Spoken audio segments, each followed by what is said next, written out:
E aí, pessoal, como é que vocês estão? Eu espero que vocês estejam bem. Boas-vindas ao canal, meu nome é Diego. Peço que já deixem um like de vocês, comentem, compartilhem esse vídeo e se inscrevam no canal também. Isso ajuda muito o canal a crescer, tá? Como prometido, gente, eu estou aqui para fazer a resenha deste tarô, o Egyptian Art Nouveau Tarot, tá? A criadora é a Giulia Francesca Massaglia, tá bom? Ela é uma artista italiana. Então, antes de mais nada, eu vou compartilhar com vocês aqui um pouquinho da história dela, né? Como ela se tornou uma artista, e eu vou falar aqui um pouquinho para vocês, tá bom? A Júlia, ela nasceu em 1989 em Asti. Aos 13 anos, comprou sua primeira história em quadrinhos, uma reimpressão do número 147 de Dylan Dog, Stardust. Desde então, nasceu uma paixão absoluta pela arte sequencial, que a levou, depois de se formar em catalogação do patrimônio cultural, a frequentar a Academia Internacional de Quadrinhos de Turim, graduando-se com a nota máxima, tá? Olha, nota máxima. Em 2013, começou a trabalhar como ilustradora para a editora Lois Carabel, né, que é a editora deste tarô aqui, e também deste outro tarô que eu tenho, que eu também vou fazer uma resenha deste, tá bom? Que é o Golden Art Nouveau. E aí, desde então, ela, né, começou a ilustrar a lápis vários outros tarôs, como por exemplo o Mutia Tarô, é, o tarô romântico, o After Tarô também é ela quem ilustrou, tá bom? Então, para vocês entenderem quem é a ilustradora. Como a gente está falando da mitologia egípcia, eu vou falar também um pouco sobre a, a mitologia egípcia, tá? Por quê? Porque neste tarô eu já abri e ela retrata muitas divindades e deuses egípcios, tá bom? Aqui nos desenhos das cartas. A maioria das divindades egípcias representavam fenômenos naturais ou sociais, todavia podiam compartilhar suas funções, por exemplo, Ra, Aton, Kepri, Horus, entre outros eram adorados como deuses solares. Da mesma forma que muito raramente, também, as deidades estavam relacionadas a um único aspecto de atuação. Hathor era a deusa do céu, mas também da fertilidade e do amor. Além disso, seus papéis eram fluidos e podiam variar muito dependendo do período histórico analisado e do local de adoração.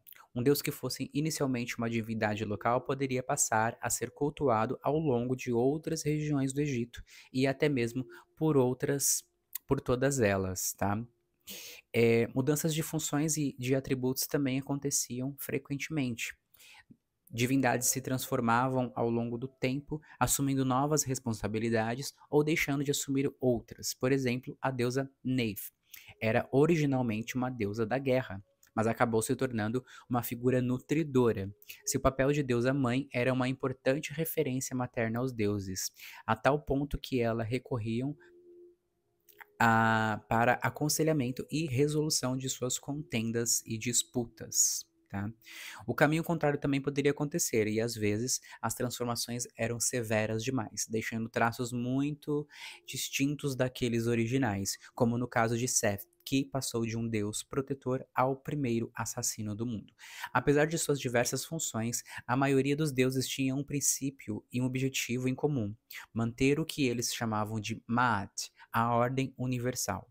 Esse conceito era fulcral e a convicção primordial da antiga religião egípcia. Mesmo que a manutenção dessa ordem cósmica fosse compartilhada entre as divindades, algumas poucas ofereceram o risco de desbalancear o universo e interromper Maat.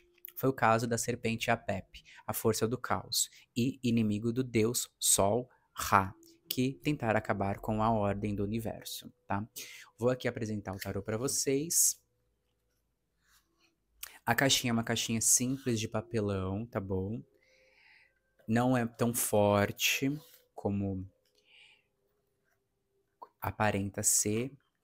Se tiver muito cuidado, ela vai durar bastante, tá? Aqui atrás nós temos já a carta da justiça, nós vamos falar também.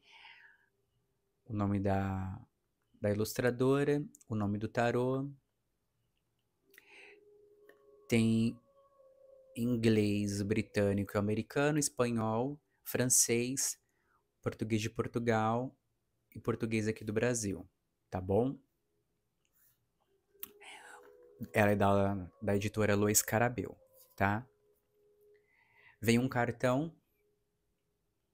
Esse aqui é outro tarô que eu não tenho, mas é um cartão que mostra a carta.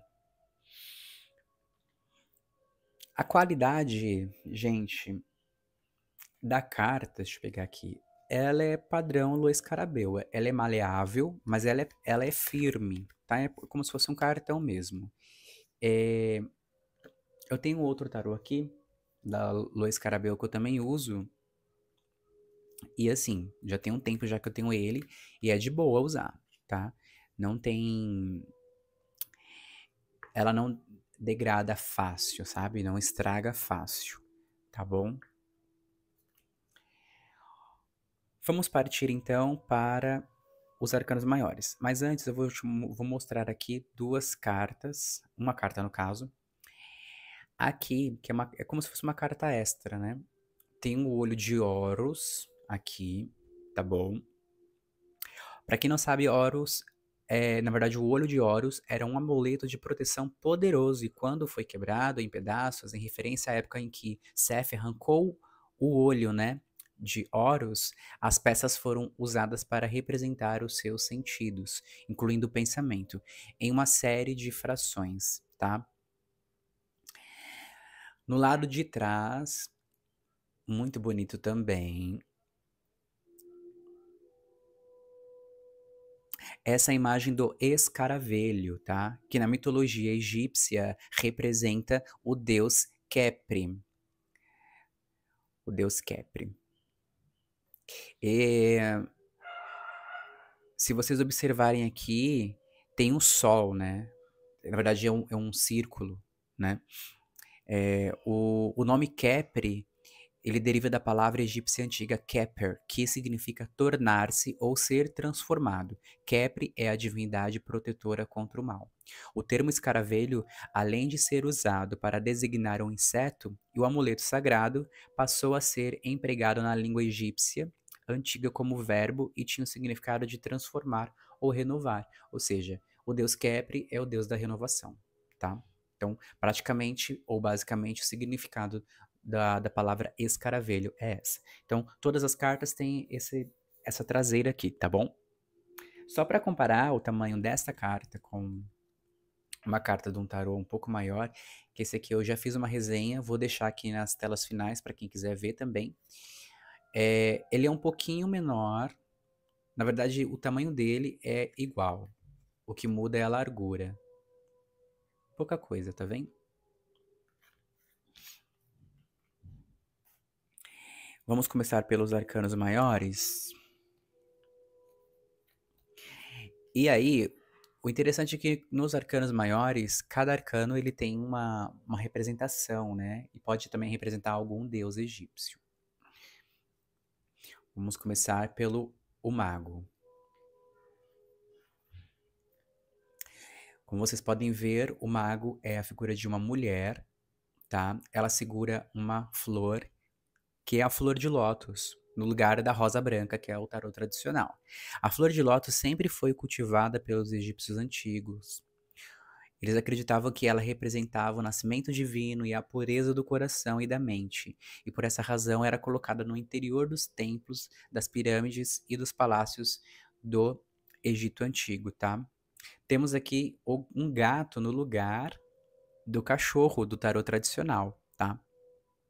O gato, como todos devem saber, essa informação é muito famosa, é considerado sagrado para os egípcios. Gato fala sobre brincadeira, graça, afeto, astúcia.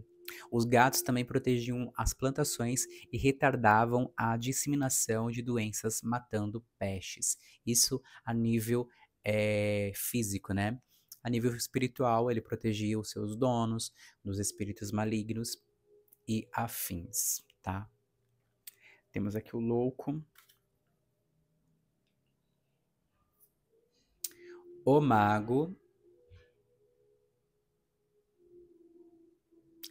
O mago, como vocês podem ver, tem todas as ferramentas, né? Paus, ouro, ou seja, os naipes, paus, ouros, espadas e copas, muito bem representado aqui. Interessante que esse daqui, gente, eu não encontrei nada a respeito de qual deus que é, mas ele tem duas mãos aqui em cima. Pode ser que seja o deus Ptah, por conta desse símbolo aqui, mas ele tem toda a representação do mago, as plantas em volta, né, a mão para baixo e a mão para cima, mostrando que tudo que está em cima está embaixo, tá? A próxima carta, a sacerdotisa. Aqui nas pesquisas que eu fiz, que eu realizei, ela representa a deusa Ísis. Também o manto azul, o papiro na mão dela, representando o tarô, né? No caso, a Torá, que representa todo o conhecimento oculto, as duas torres, é, a fruta ao fundo, que se não me engano é uma romã, mas aqui é a deusa Ísis. A imperatriz, que é a rainha Nefertati, ou Nefertiti, como vocês podem ver também, ela está sentada no trono, tem aqui trigos, todas as representações da imperatriz no tarot tradicional também normal. As imagens são espetaculares, né, gente? Aqui o imperador, tá? E aqui a representação é o faraó Akhenaton, né? Podemos ver atrás do trono duas imagens do deus Sobek, tá? Que é o deus crocodilo da força e do poder, justamente por isso que fala aqui do imperador, né? Que traz esse arquétipo da força e do poder. É um símbolo da força do faraó, a imagem do deus Sobek. Ele também daria ao faraó força e coragem para que ele superasse todos os obstáculos, protegendo de todo o mal, especialmente da magia maligna. Muito bonito, né?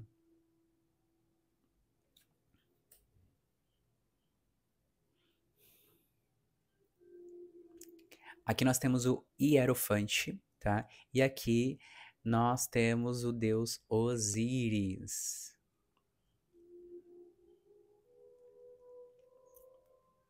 As duas pessoas, né? O mangal e o bastão. Ao fundo, as duas colunas que também tem no tarot tradicional, tá? Essas duas colunas elas são chamadas de Djed, que representa a estabilidade e permanência. Justamente, né? O Hierofante ele traz essa energia de permanência, né? Está focado no objetivo, é aquilo e pronto, né?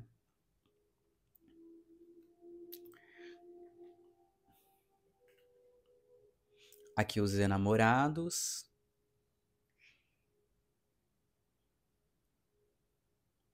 Interessante, porque a carta dos enamorados, ela representa o elemento ar e representa o signo de Gêmeos. E aqui é o deus Amon. Era o antigo deus egípcio do sol e do ar. Olha que interessante. Nós temos aqui, eu acredito que seja o deus Ra ou o deus Horus, e aqui a deusa Ísis.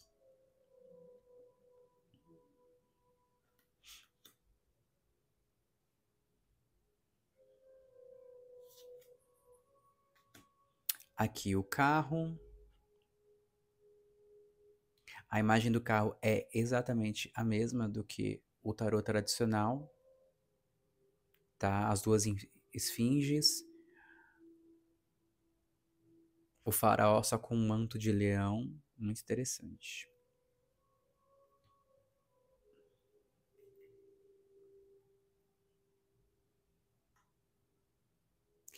a carta da força, que tem na caixinha, né, a carta da força.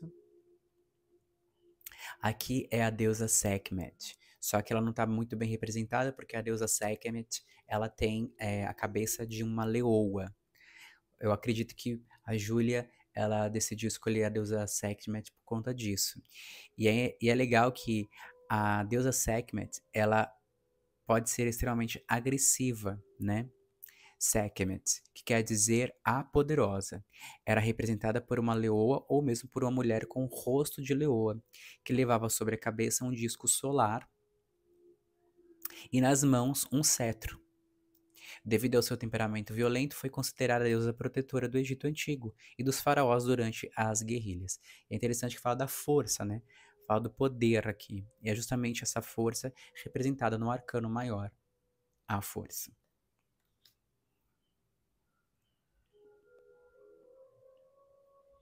Temos aqui o eremita, representado pelo deus Horus.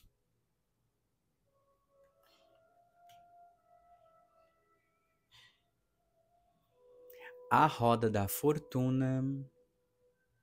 Novamente aqui o olho de Horus. Tem a esfinge, o chacal e uma serpente, representando aí os elementos, né? Os 4 elementos que tem na roda da fortuna no tarô tradicional.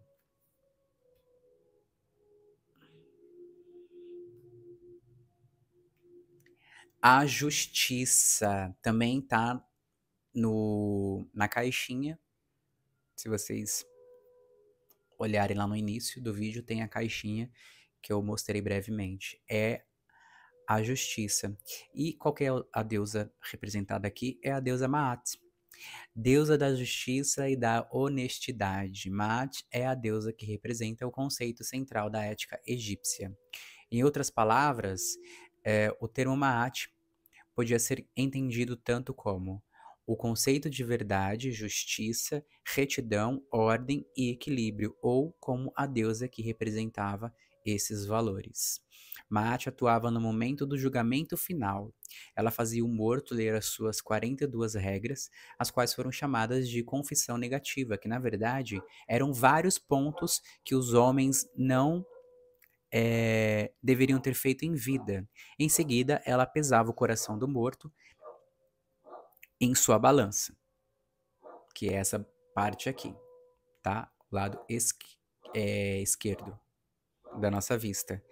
Em um prato colocava o órgão do falecido e no outro colocava a pena da verdade.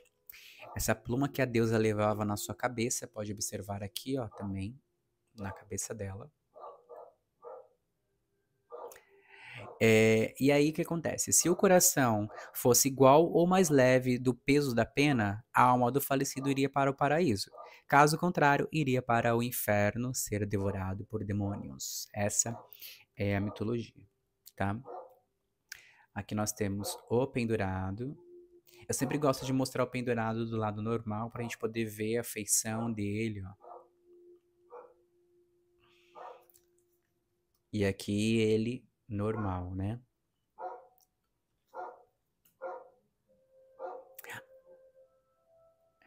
A morte não poderia ser outro deus senão o deus Anubis, que ele é o deus da morte no panteão egípcio, né?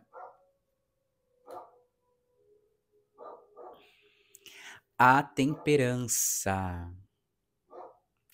Interessante, né? A temperança é bem diferente. A temperança aqui é novamente o deus Amon. E aqui é legal que a temperança ela representa o signo de Aquário, né? Se a gente for analisar as energias dos signos nos arcanos maiores. E ó, novamente, a flor de lótus aqui, como vocês podem observar.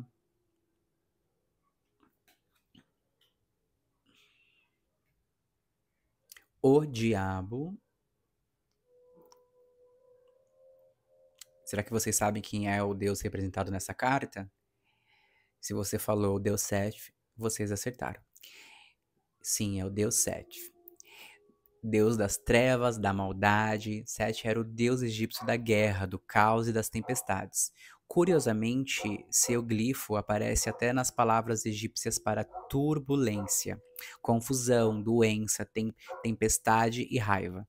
Trata-se de um animal de orelhas longas, como você pode perceber aqui, né? Longas e quadradas. E um focinho bem longo também, voltado para baixo, com uma cauda bifurcada. Olha a cauda dele aqui. Muito legal. A carta da torre é uma pirâmide sendo destruída, né? Não poderia ser outro elemento. Muito interessante. A carta da estrela. Aqui eu dei uma lida muito breve, mas também não consegui identificar muito. Mas remete muito a Horus, né? Também energia de aquário aqui.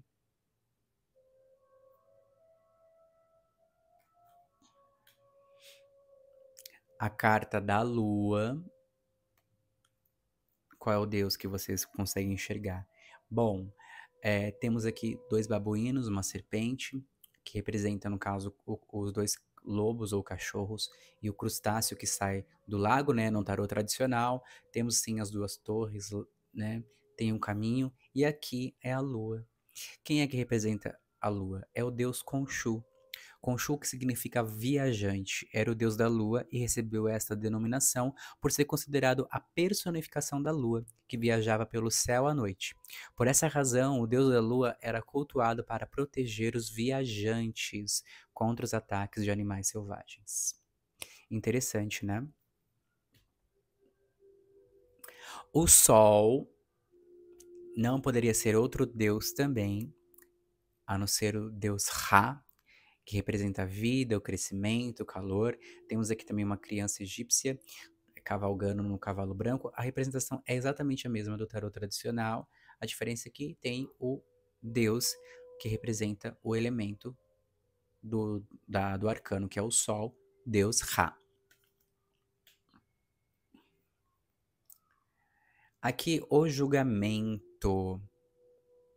Tá? No julgamento não tem um deus especificamente, mas ao invés de ser um anjo que veio para anunciar o julgamento, na verdade, foram vários deuses, que muito provavelmente seja os ancestrais dessas pessoas aqui.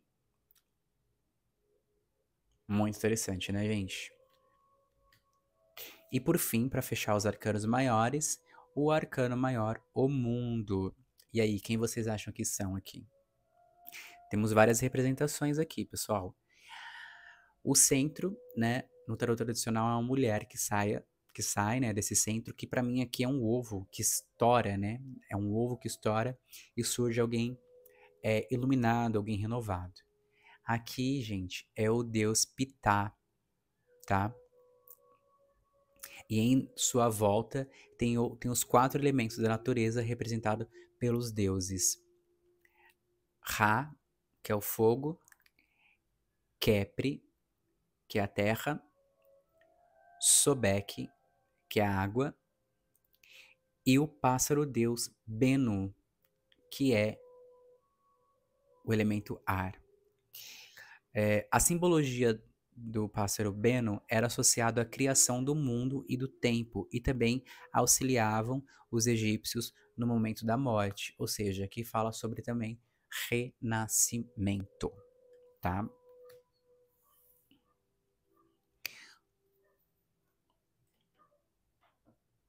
Vamos agora para os arcanos menores. E nos arcanos menores não tem tanta representação assim muito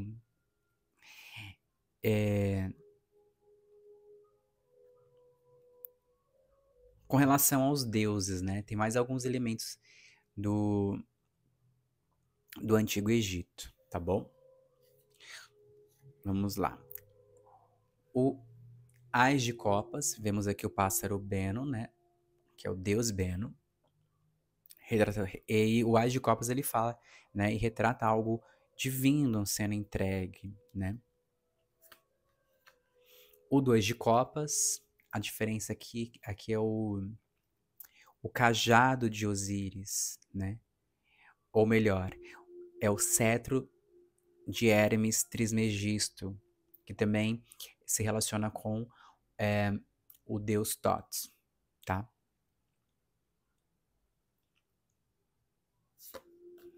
O 3 de Copas,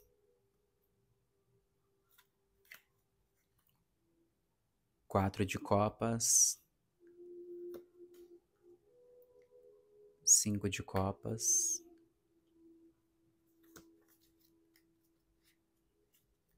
6 de Copas, 7 de Copas. Ó, perceba que aqui tem a deusa Sobek também. 8 de Copas. Tem uma mancha aqui, gente, mas essa mancha é do próprio desenho, tá? Que remete a algo antigo mesmo. 9 de Copas. 10 de Copas. Agora, Valete de Copas. Cavaleiro de Copas. Rainha de Copas. E o Rei de Copas.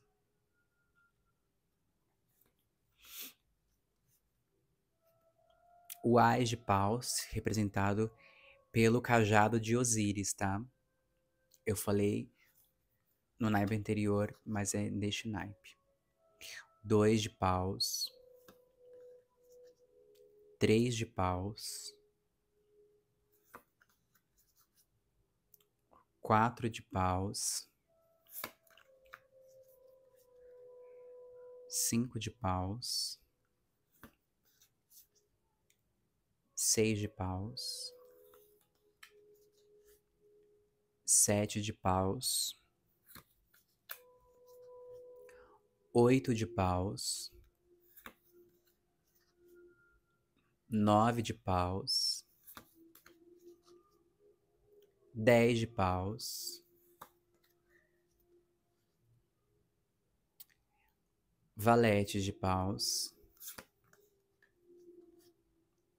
Cavaleiro de Paus.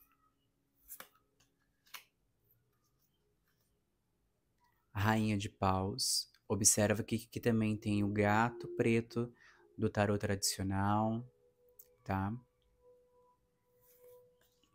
E Rei de Paus.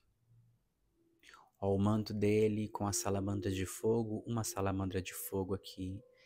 O leão ao fundo. Agora, o naipe de ouros. Ás de ouros. 2 de ouros. 3 de ouros. 4 de ouros. 5 de ouros. 6 de ouros. 7 de ouros. 8 de ouros. 9 de ouros. 10 de ouros. Valete de ouros. Cavaleiro de ouros. Rainha de ouros. Muito linda. E Rei de ouros. Naipe de espadas. As de espadas. Olha que legal que tem um sol aqui, ó. Iluminação, né? A verdade. 2 de espadas. 3 de espadas. Eu gostei muito da representação, porque no tarô tradicional é só um coração com três espadas enfincadas nele, né? Aqui não, é uma pessoa mesmo segurando o próprio coração. O 4 de espadas. 5 de espadas. 6 de espadas. 7 de espadas. 8 de espadas. 9 de espadas. 10 de espadas. Valete de espadas.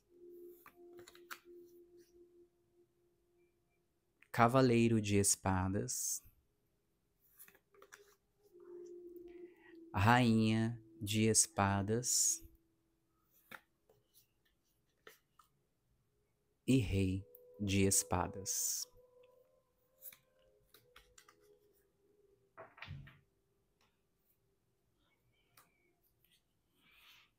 Aqui o tarô completo. Vamos embaralhar agora. Ó, muito fácil.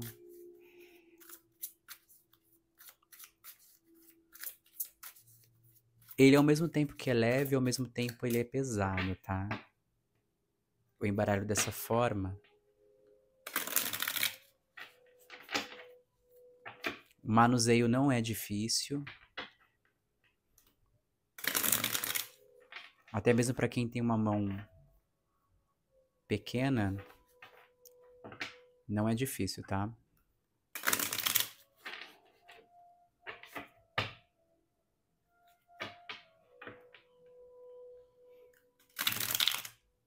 Enquanto eu vou embaralhando aqui, pessoal, por quê?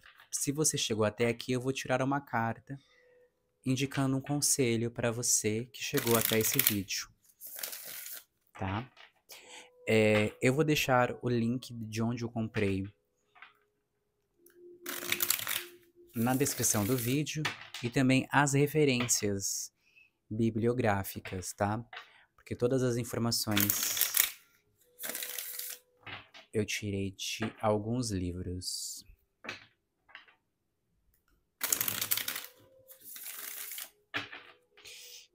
Então vamos lá, vamos ao conselho. Para quem chegou até este momento do vídeo, tarô, qual é o conselho? Qual é o direcionamento?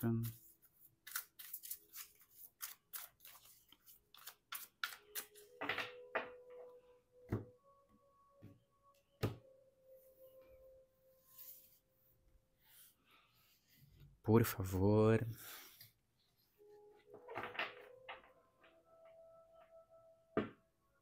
Ó, no fundo do deck, o Hierofante.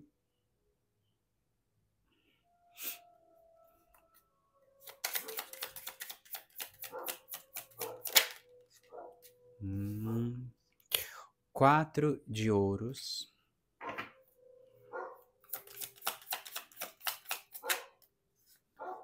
A torre.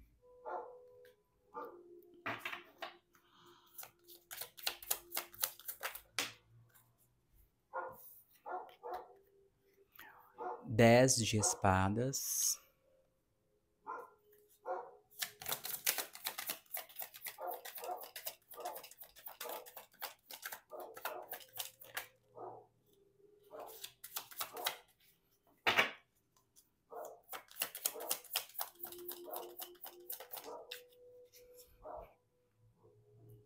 Nove de copas. Bom, pessoal, o que eu vejo aqui é o seguinte.